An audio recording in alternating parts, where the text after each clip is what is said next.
ایک چیز رہے گی، یا لا الہ الا اللہ یا شرک باللہ، ان میں سے ایک چیز رہے گی، دوسری نہیں رہے گی۔ اس بات کو پلے باندھ لے، ایک چیز رہے گی، یا یہاں پہ لا الہ الا اللہ رہے گا یا شرک باللہ رہے گا۔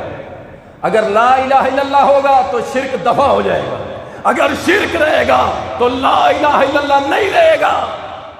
تک اللہ نے زندگی دی ہے، انشاءاللہ ہم حکمت کی پڑیاں باندھنے والے نہیں۔ ووٹوں کے لیے ہم کہیں جی مشرک کا جنازہ بھی جائز ہے، مشرک کے لیے دعا کرنا بھی جائز ہے، مشرک کے لیے دعائیں مغفرت کرنا بھی جائز ہے، کیونکہ جناب ہم نے ووٹ لینے آپ سے، اللہ کی قسم ساری دنیا کی مال و دولت میں جوتی کی ناک پہ رکھتا ہوں، لیکن انشاءاللہ تعالی اس زبان سے جب بھی بیان ہوگا حق بیان ہوگا، اللہ کی توحید بیان ہوگی، اللہ کا حکم بیان ہوگا۔